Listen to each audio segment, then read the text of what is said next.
The Sony Centre for the Performing Arts is a major performing arts venue in Toronto, Ontario, Canada. The Sony Centre for the Performing Arts is Canada's largest soft-seat theatre. The centre opened as the O'Keefe Centre on 1 October 1960, and has played host to a variety of international attractions and stars. The theatre, designated a heritage building by the City of Toronto, underwent renovations to restore its iconic features such as the marquee, canopy and York Wilson's lobby mural, the 7 lively arts, restoration of the wood, brass and marble that were hallmarks of the original facility was undertaken, along with audience seating, flooring upgrades, new washrooms and reconfigured lobby spaces. Following 2 years of renovations and restoration work, the Sony Centre reopened its doors on 1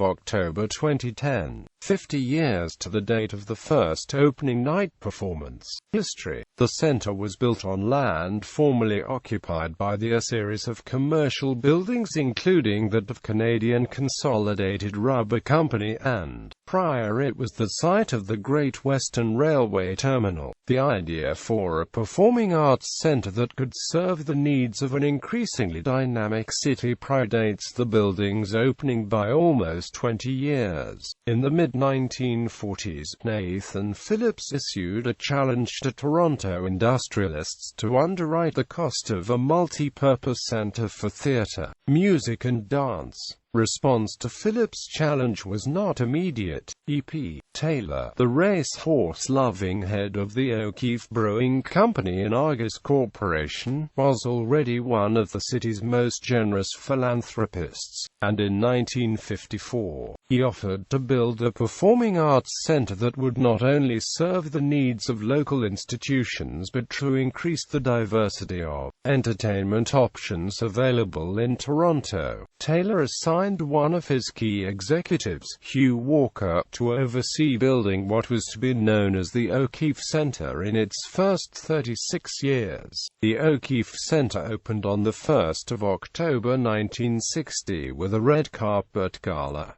The first production was Alexander H. Cohen's production of the pre-Broadway premiere of Lerner and Loewe's Camelot, starring Richard Burton, Julie Andrews and Robert Goulet. Camelot would prove to be just the first in a long and continuing line of spectacular productions, featuring such artists as Ethel Merman, Mickey Rooney, Angela Lansbury, Alfred Drake, Yul Brynner, Carol Channing, Pearl Bailey, and Katharine Hepburn. Even Rudolf Nureyev, more familiar to center audiences in his frequent role as a ballet superstar, tried his hand at musical theater as the Siamese autocrat in The King and I. Popular artists including Bob Dylan, Steve Earle, Leonard Cohen, Elvis Costello, David Bowie, Lou Reed, Elton John and bands such as The Who, The Grateful Dead, Jefferson Airplane, Led Zeppelin, Radiohead, The Carpenters,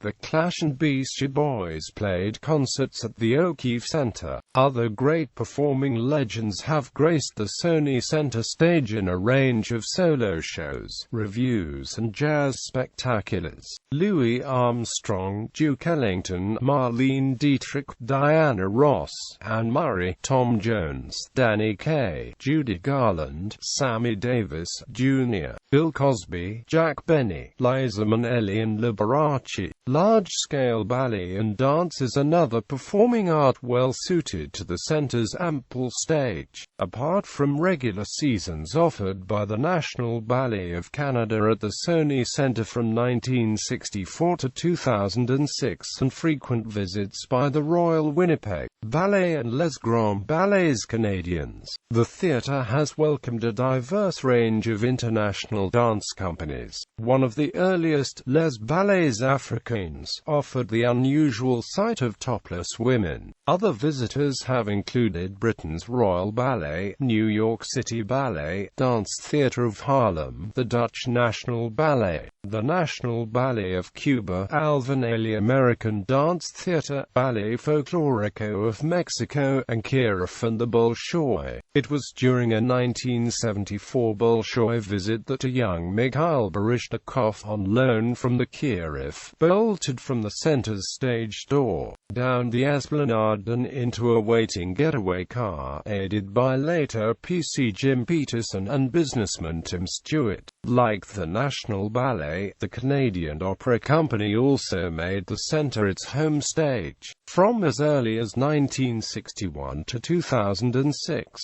Many of Canada's greatest singers as well as a host of international opera stars have performed for centre audiences in COC productions. In addition, although touring opera is now rare, in earlier days the Sony Centre played host to the Met and to such towering voices as those of Birgit Nilsson, Placido Domingo and Renata Scotto. In 1996, the building was renamed the Hummingbird Centre in recognition of a major gift from the Canadian software company, Hummingbird Communications Limited. The $5 million donation allowed the centre to undertake a number of capital improvements and repairs, among them the installation of an elevator and an acoustic reinforcement system for the auditorium. In September 2007, Sony bought the naming rights to the centre for $10 million, and a 10-year partnership was born. When the Ballet and Opera moved to the Four Seasons Centre in 2006,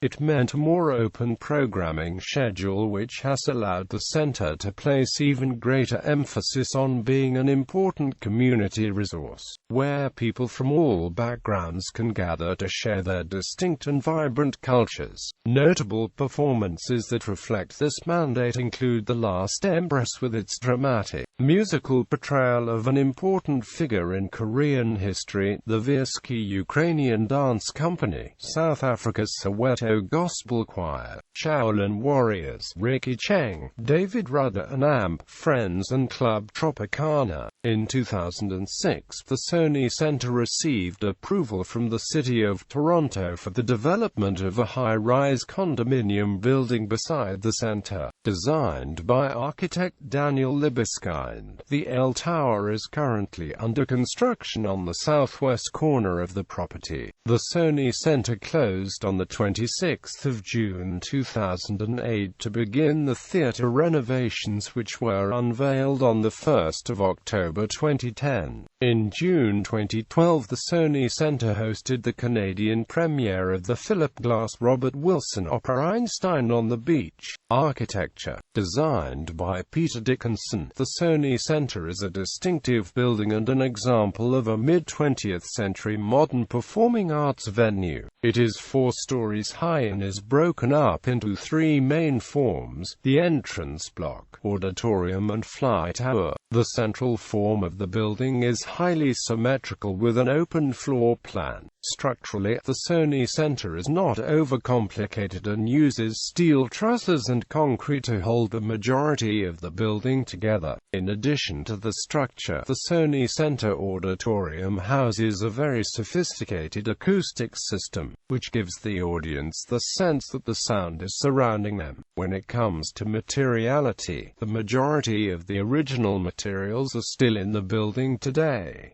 Materials used include Alabama limestone, glazing, granite, copper, bronze, Carrara marble, carpet, cherry plywood panels and Brazilian rosewood. The Sony Centre is very diverse with its range of materials and employs them in such a way that they are not overshadowed by the unique forms of the building. The interior also features a grand double-height foyer with coffered ceilings, a 30 meters wide mural by the famous Toronto-born artist R. York Wilson, cantilevering staircases that appear to be floating, bright bronze auditorium doors, and a fan-shaped auditorium with a huge curving balcony.